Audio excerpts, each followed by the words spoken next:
Welcome to Conversations with Epiphany. Let's talk, the show where we dive deep into the essence of what makes our guests uniquely themselves.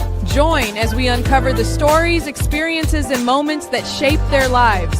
From the triumphs to the trials, we're here to explore it all. Let's get talking and discover the heart of every story. Hi, welcome to another Conversations with Epiphany. My name is Epiphany Hightower. I'm so glad to be here with Coach Terri Bryant, who is also a podcast host of Hits and Heels. Thank you for joining me today. Thank you. I appreciate you having me on. Yes, ma'am. So first and foremost, what inspired you to pursue a career as a football coach, and how did you get started in the field? It's a funny story. My son was playing high school football. He had just started as a freshman, and he ended up starting, which is unheard of as a high schooler. My husband was coaching at a different school at that time. He was coaching varsity football, and when we found out this Ty was starting, my husband stepped down. So then we took about a year off, and then a middle school position came open. We talked about it. I told him, I said, I think it would be easier for you, because he didn't want to coach and watch Ty at the same time. He wanted to be able to enjoy watching him play. And so what happened was he got the middle school job, which is where I had coached previously. And he made me his assistant head coach. He came home and made me his assistant head coach. So that's how I became a football coach. Is like the cutest story ever. Yes, I didn't really ask for it. Yes. Wow, that's an amazing story. Like you said, your husband asked you to be a part of his team. That's really amazing. And I was about to say, as a woman, traditionally in a male-dominated profession, what challenges have you faced, and how did you overcome them with coaching? And did it make it, like, I wouldn't say easier, but more manageable, knowing that your husband was the coach of the team? I think that's the only reason why it's been manageable, is because he was a coach, because there definitely was like some pushback from the other male coaches. And then when people found out that he was the head coach, he got an influx of people wanting to be on his staff. And so when he chose me to be on his staff, of course, everybody thought it was like a gimmick or really didn't understand. But people, I don't know if they've forgotten, because I had stepped down from coaching for a couple of years. And I think they had forgotten that I was a head girls basketball coach, and that I also coached AAU girls basketball. And then I also was a track coach. And so it's not like I'd had no experience with coaching at all. And then I had championships in those areas. So I was totally familiar with the process. So it's not like I was brand new. I think it was just new because, number one, there are I'm still trying to find another couple like we are that are coaching football together. I haven't been able to find one across the country, but there definitely aren't a lot of men that are putting their wives onto their coaching staff, especially for football. But then there's not a lot of women that know the game. And that's the only reason why he put me on staff, was he knew I knew the game of football, because obviously we're together all the time and I'm watching football all the time. And I also had coaching experience. Right. And like you said, I found you through the group on Facebook, Women Love Football. And My favorite group. Yes. And I'm like, it's so amazing to be a part of a camaraderie of women who love the game of football, who just appreciate it so. And like you said, is it a difference between coaching football and coaching, like you said, you coach basketball and things like that? Is it a difference, or it's pretty much like the same landscape? It's kind of well, I don't know, because coaching girls and coaching boys is totally different. Right? There's definitely a difference there. The girls are more emotional. You have to deal with the personal stuff that kind of goes on with girls. You don't never have to deal with that with the boys. And so it's just, to me, there is a difference. So you do have to have a changer. I did have to change my coaching style when I came to football, because it's just different. Right. But I do, I just think that it was just easy because I love football. It became easy because I love football. Does that make sense? Exactly. It was easier than what I thought. Now, don't get me wrong. I did have some reservations, and I was a little bit insecure like that first season because there still was a lot that I didn't know, because I didn't play the game. But because I studied the game and had been watching it for so long and had loved it, it was an easier transition than what I had expected for myself. So I was glad about that. That's really good. And like you said, there is a difference between, like you said, coaching women and coaching young men. What advice do you have for young girls who want to pursue coaching or get involved in football? Oh, well, right now, girls flag football is like the fastest growing sport right now. And I'm really on the forefront of pushing that here in the state of Kentucky. We're hosting our first girls camp actually on March the 22nd at Kentucky State. And I'm looking forward to that. And the NFL is really pushing girls flag, and they're sponsoring a lot of areas. And if you look, there's a lot of colleges that are now pushing for girls flag as well. So Right. I would suggest for little girls, if they're interested in getting to this level, I would start there. And then there are several women's tackle football teams that are available. So if they get to that level, maybe that doesn't work out, I would definitely maybe seek out a women's tackle football team and get an opportunity to play the game. Right. And then you could really take your sights to another level. Like Jennifer King and Lori Locust, who both are coaches in the league, came from the Women's Tackle Football League. So they had actual tackle football experience. And I definitely would recommend that if they really want to get into coaching, is to play the game. Even if it's just football, flag football, you're Right. still going to get some type of level of expertise from knowing the game and playing even flag. But unfortunately, tackle football translates into flag, but flag doesn't necessarily transfer into tackle football. So I definitely suggest to get into both of them and seek out both of those arenas. Yeah, that's very good because in the NFL we have seen a rise of women who are coaches in Yes, the NFL. Like for one woman, she for the Eagles, the Super Bowl winning yes, Eagles, she just made. absolutely. Yes, I think that's very cool and very important to get your start if you want to do that. So, who were some of your role models or mentors as you navigated your career, and how did they influence your journey? Some of my role models, not necessarily in football. Of course, Lori Locust and Jennifer King definitely took things to a height. I think I started coaching middle school when Jennifer King got on at with the Washington Commanders, and so we kind of had started at the same time.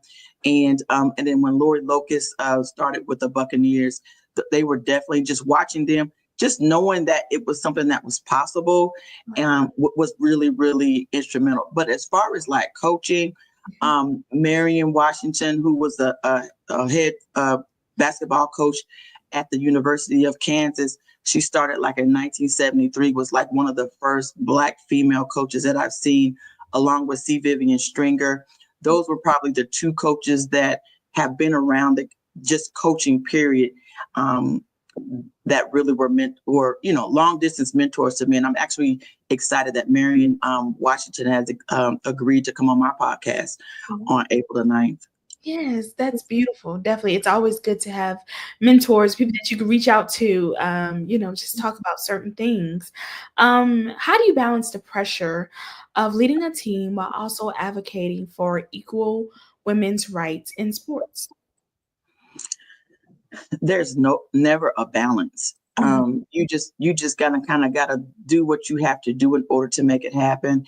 I think one of the things that is really instrumental is having other people that are advocates. Like it's kind of like, I hate to even bring this up, but it's kind of like back in the slavery days. Like we would probably still be slaves if there wasn't people that was advocating for us to not be slaves, right? So it's kind of the same thing with women.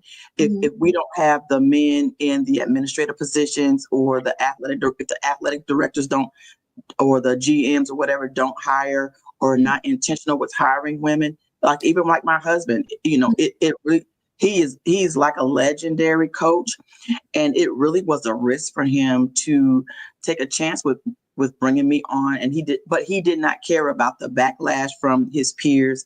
He didn't care about what people thought. He believed in me, and we've been to 3 championship games. We have a winning record, and we're one of the top teams in our city. And so I think, what we've done has, he couldn't do it by himself. It's still a team effort. And my input and my influence has definitely been influential in that. And that's what it's going to have to take. It just have to be thankful for those people that also advocate and care.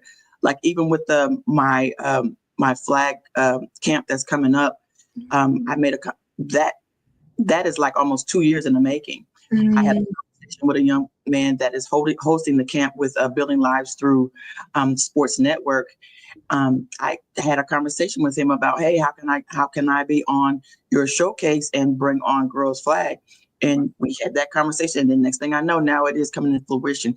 But it also took him to go and see a Girls Flag camp someplace else.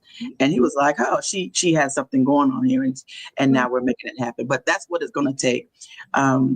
It's just going to take me just opening up my mouth, because closed mouths don't get fed, bringing it to someone's attention, giving them an opportunity to kind of process the information, maybe ask some questions someplace else and do their own research, and to see that Girls Flag is prevalent. And if anybody watched the NFL Super Bowl, there were several commercials that were really highlighting Girls Flag and their support with Girls Flag. And it's amazing. I think a lot of people don't know that the owner of the Falcons actually funded the whole state of Georgia for Girls High School Flag. And the Panthers also did the same thing. He funded a whole lot with flag. I'm a Cowboys fan, and the Cowboys just recently, in the last couple of days, funded 100 teams in Texas to be able to have Girls Flag. So that's what it's going to take. It's got to take other people that have the funding, that have the resources, a name for themselves to back us. That is true. Like you said, it takes everybody, to play a part in women's football. So that is so true. Everybody, like I said, closed mouths don't get fed. So definitely have to advocate for what you want. Can you share a moment or achievement that you are particularly proud of as a coach? Oh, wow. As an assistant coach, I took on, when I first started coaching basketball, the first year, I had no idea what I was doing because it was girls. I had coached previous to that, but it was women, grown women. It wasn't girls. Besides coaching, well, I did. I'm sorry, that's not right. I did coach AAU, so I did have a little bit of experience. But being a head coach was totally different. It's totally different from being an assistant coach than stepping into a head coaching position. So as a head coach, it was a little challenging. But in my second year, we went undefeated and won the city championship. Came back the next year, went undefeated, lost in the tournament championship. So that was a proud moment. And then as an assistant coach, with track, we won back-to-back state championships, which is huge, in the whole state. If you go to state here in Kentucky, there's probably over 130, between 130 and 150 middle schools in the whole state. And so all of those schools were competing for the state championship, and we won back-to-back. So those are definitely two. And then coaching with my husband, I'm definitely proud that we've been in 3 championship games, including in our first season, we made it to the championship game. And how we made it to that championship game, we were down in the Final Four. We were down 14 points with 6 minutes left in the game. And I went to my husband and I was like, we need to do a better job of clock management. I said, we got to score 2 in order for us to win. And my husband kind of looked at me and he processed it and he called timeout on how we got the ball back. I wish this game was recorded so I could really go back and kind of see what had happened. And somehow we made, we won the game and we made it into the championship game our first season. And, and my husband was like, that's the reason why you're here. And that's the reason why I put you on my staff. And, because, you do have the influence and the knowledge of the game and the knowledge of coaching. So those are probably some of my definitely my favorite. And I do have to go back to AAU basketball because my daughter was on the team, and we were at a tournament, and my daughter, we were down like 20 something points or whatever like that, and I kind of was very, I'm going to say, strong voiced the team. I strong voiced the team, and my daughter did a great job of coming in and hitting a bunch of threes, and we made like a tremendous comeback. I don't think we won the game, but it was still just the influence, and my halftime speech did a great job of rallying the troops to kind of get the game going, and that's kind of when I really just started like, okay, I think I can do this. Right, exactly. And like wins and losses, like you say, are a part of the game. So what do you do to inspire confidence and leadership in your players? You always have, so you always have to, like when you give criticism, you almost have to like triple the amount of, great things, of inspiring. Like, okay, you might have did this wrong, but you do this, and this really, really well. And so you always just have to encourage them on a regular basis. And you always have to over deliver on the compliments and under deliver on the constructive criticism.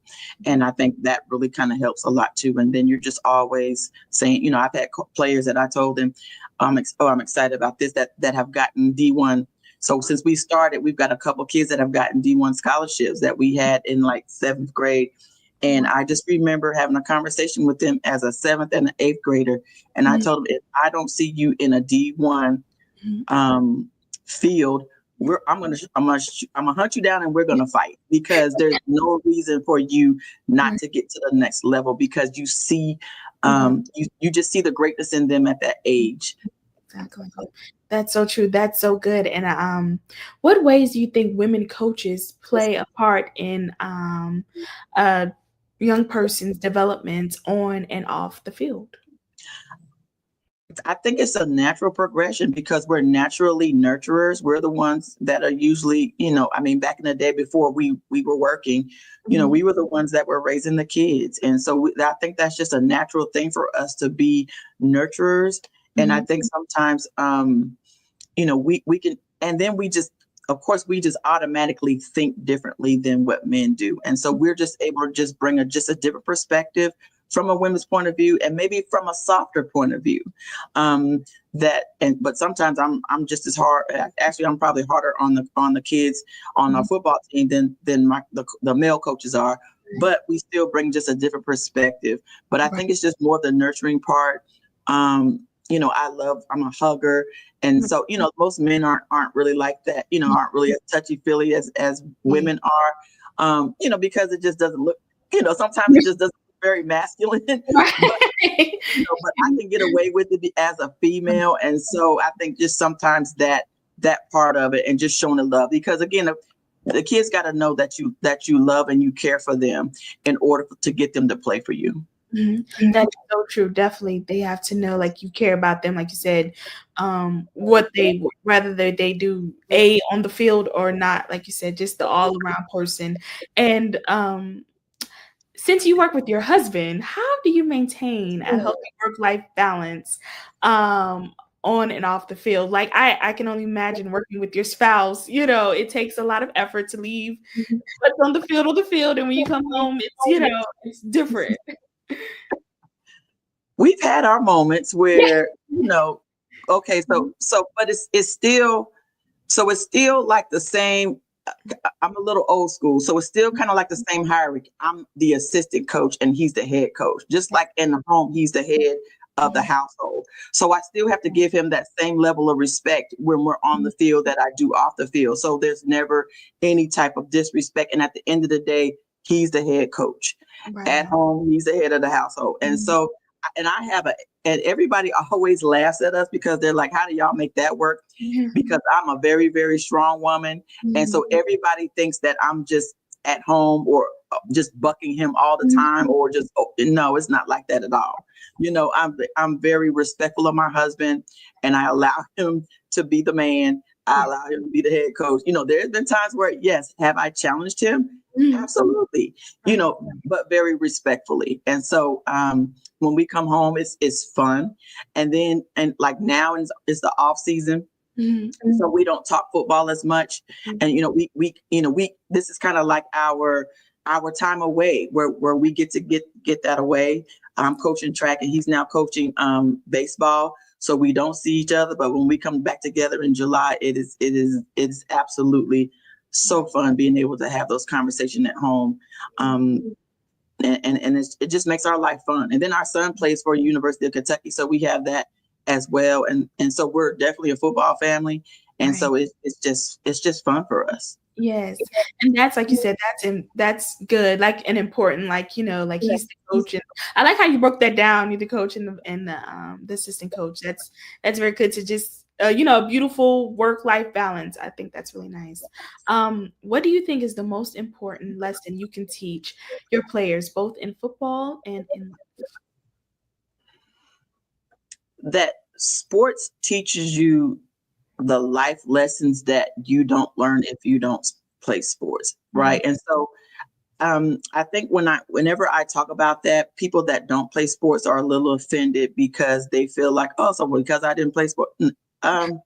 Yeah. Because it teaches you, it teaches, and unless you played a sport, you can't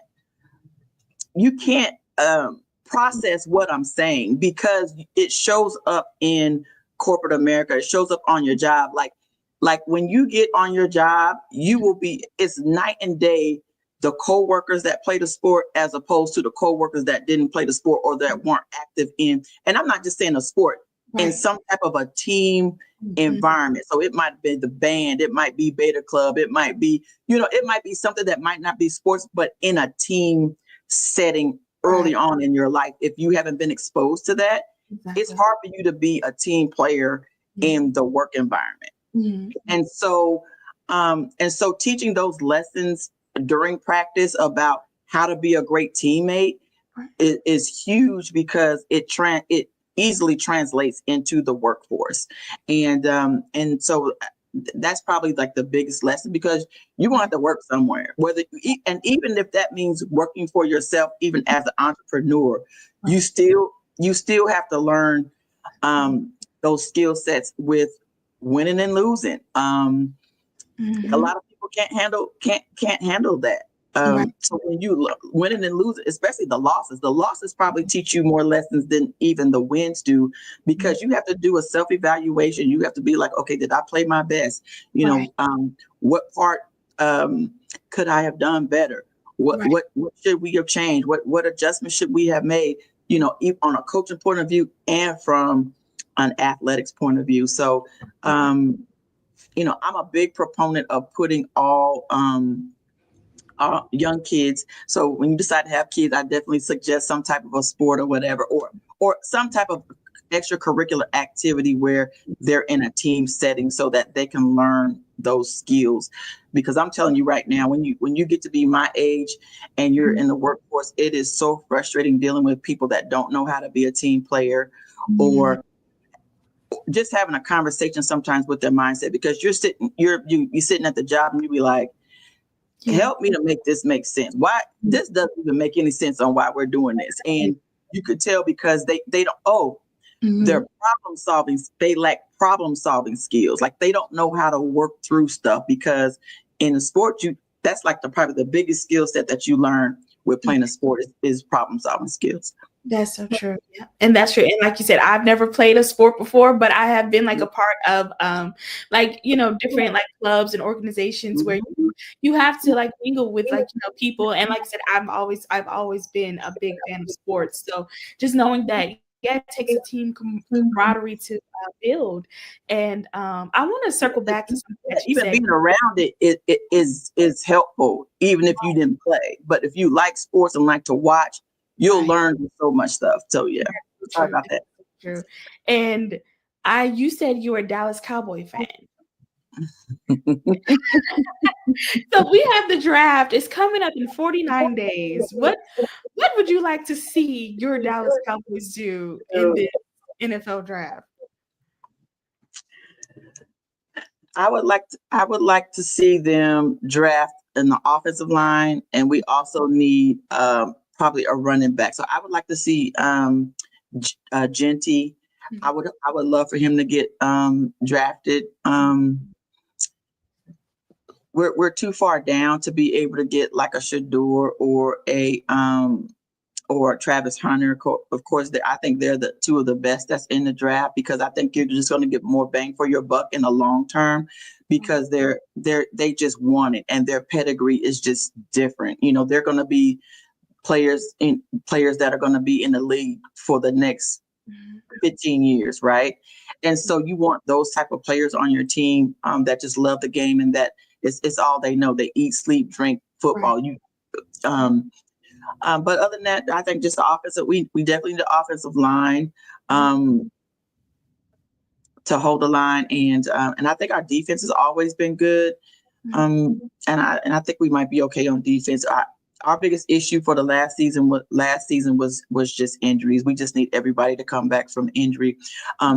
They've already done a great job of restructuring CeeDee Lamb's and Dak Prescott's contracts, Right. and I think that opened up like $53 million. So I think that's going to help out a lot with maybe some trades and restructuring the offensive line and getting some people in the backfield. Right. Do you think they have a good chance of making the playoffs next season? Every year they have an Every opportunity. year. My father, he's a Cowboys fan, and I'm a Giants fan. So, and it's something I'm praying for my Giants this, draft. Hopefully. My son's a Giants fan. Really? Yes, I am. Fingers crossed. I believe, I have faith. But thank you, Coach Bryant, for joining me today, and thank you all for listening to Conversations with Epiphany. I'm your host, Epiphany Hightower, and I will see you next time.